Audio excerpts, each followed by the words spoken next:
lidh kryeqytetin me portin dhe industrinë. Pavarësisht punimeve riparuese të nisura që nga viti 2019, vazhdon të jetë burimi i aksidenteve të rënda.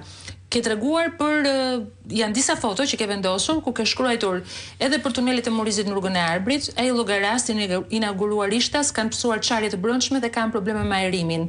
Rruga 260 milion euro Qukës Qaf Ploç është çarë në disa vende, shembur në të tjera. E njëjta gjë ke renditur rrugën Korçër Sek, rrugën e Zallherit si dhe unazën e Burrelit inauguruar vetëm një muaj më parë. Lista avion, siç e shihni në fotot që ka vendosur Ilda Zhulali, me rrugën Lur Peshkopi që ka psuar shembje, po ashtu me atë Shëngjim Velipoj. E rëndësishme është që këtë rrugë kushton 20 milion euro kilometrit, inaugurohen me këngë valle etj. Tani, e gjitha kjo është sfondi në të njëjtën kohë i asaj që është duke ndodhur me zonjën Ballgo. Pra pavarësisht qëndrimit parimor juridik etj, rrugët janë në këtë gjendje. Rreziku i njerëzve, sepse e lidha me atë që tha Elkiri, nuk e kupton ndoshta publiku, si thua, tërhollimin juridik, ngërçin, teknikalitetin. Po këtë e kupton. Këtë e kupton. Është zgjatja e një agonie që është agonia politike e Edi Ramës, ai kërkon të fitojë kohë për vete, por është agoni për qytetarët që mund të bien çdo ditë dhe në çdo moment viktima e këtij korrupsioni. Sepse në ato rrugë kalon çdo ditë qytetarë nga të katër anët e Shqipërisë. Dhe po të shikoni gjeografinë e rrugëve që unë kam përshkuar, janë nga Veriu në jug, nga Lindja në perëndim. Dhe të gjithë në një moment tjetër do t'i përshkojmë ato rrugë.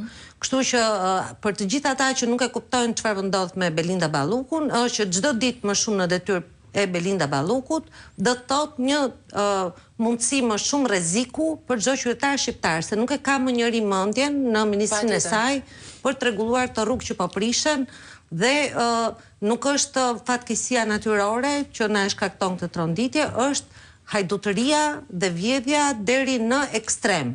Se vetëm një tuf grabitçarësh mund të arrijnë që të gjitha punët publike të prishen kaq shpejt dhe nuk kanë asnjë që t'i rezistoj, jo s'po themi dekadave, po t'i rezistoj kohës që po qeverisin vetë. As kolaudimin nuk e kalon. Dhe nuk i kanë marrë ende në dorëzim plotësisht. Sepse shumë prej tyre mund të donte gjatë procesit gjumën në inaugurim, e vërtet. Kështu që kjo është për t'i thënë gjithë qytetarëve, edhe për t'i falenderuar se njerëzit nuk është se nuk reagojnë. Fakti që u mblodhën të gjithë ata njerëz ditën e shtunë në protestën e opozitës, tregon që njerëzit reagojnë, e kuptojnë se me kë kanë të bëjnë, kë kanë përpara, dhe se durimi u ka sosur. Edi Rama përpiqet të fitojë kohë sepse është i rrethuar, mendoj unë, nga brenda dhe nga jashtë. Pra përveç asaj që ka ndodhur nga jashtë, që ka humbur mburojën e dikushme ndërkombëtare, është i ekspozuar çdo ditë më shumë, qoftë edhe përmes medias ndërkombëtare, edhe tek partnerët, se si ja ka kthyer Shqipërinë në një rrezik jo vetëm të brendshëm për qytetarët e vet, por edhe një rrezik edhe për Europën, edhe për NATO-n. Ai ka dhe rrezikun e brendshëm që janë protestat. Jehona që i bën gjithashtu media ndërkombëtare kësaj proteste në Shqipëri, këtë tregon që edhe ndryshe nga protestat e tjera, për shembull kishte një shtjellim edhe më të hollësishme se pse protestojnë njerëzit. Patjetër. Cilat janë arsyet? Pra nuk është që thjesht opozita konteston Edi Ramën. Jepte Belinda Ballukun. Kjo e çon edhe një herë Belinda Ballukun dhe të ngjashmit e saj në veshët e atyre partnerëve që qëndrojnë.